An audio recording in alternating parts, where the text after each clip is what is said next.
दिल्ली के अधिकारियों के ट्रांसफर और पोस्टिंग को लेकर अध्यादेश लागू हुए 25 दिन हो गए, लेकिन इसको लेकर आम आदमी पार्टी और भाजपा जनता पार्टी के बीच जारी सियासी टकराव थमने का नाम नहीं ले रही।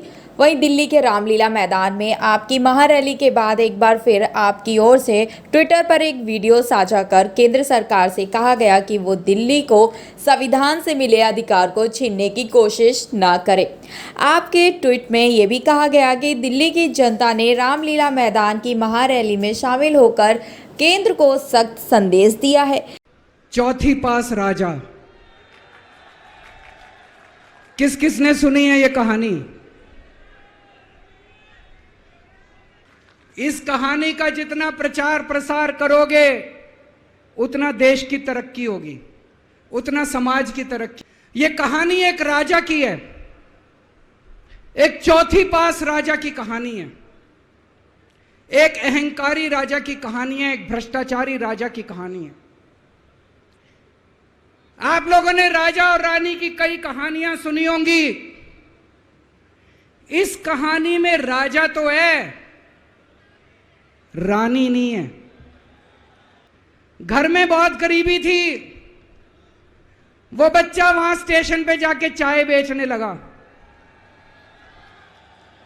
एक फर्जी डिग्री का जुगाड़ कर लिया, एमए की डिग्री का, और राजा बोला मैं एमए हूं। पर सच्चाई तो पूरे देश को पता थी, राजा तो अनपढ़ था। धीरे धीरे राजा अहंकारी भी होता गया, अहंकारी राजा और ऊपर से अनपढ़। जो मर्जी उस राजा के पास जाता और राजा से कुछ भी पास करा के ले आता। कि मोदी गुंडागर्दी और तानाशाही वाले अध्यादेश से उनके अधिकार छीनने का दुस्साहस ना करे, वरना जनता ऐसा सबक सिखाएगी जिसे चौथी पास राजा जिंदगी भर याद रखेंगे। वही वीडियो के जरिए आपने केंद्र और बीजेपी को आगाह करते हुए कहा कि 11 जून को रामलीला मैदान में लाखों की भीड़ मोदी के काले अध्यादेश का डेड वारंट लेकर आई थी।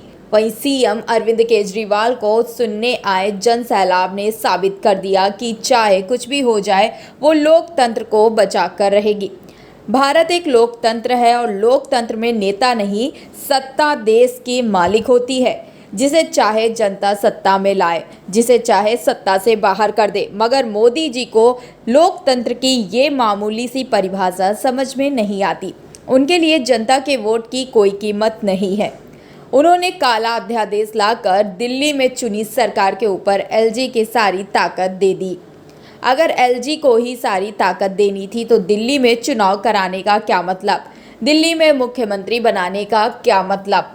वहीं आपकी ओर से महारैली से संबंधित ट्विटर पर साझा एक वीडियो में दिल्ली के सीएम अरविंद केजरीवाल यह कहते हुए सुनाई देते हैं कि 75 साल के भारत के इतिहास में पहली बार ऐसा प्रधानमंत्री आया है जो कहता है कि मैं सुप्रीम कोर्ट को नहीं मानता। बाबा साहेब अम्बेडकर ने लिखा कि इस देश के अंदर जनतंत्र होगा, जनता सुप्रीम होगी।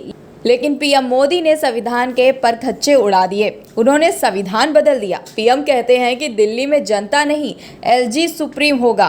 ब्यूरो रिपोर्ट, स्वदेश 24।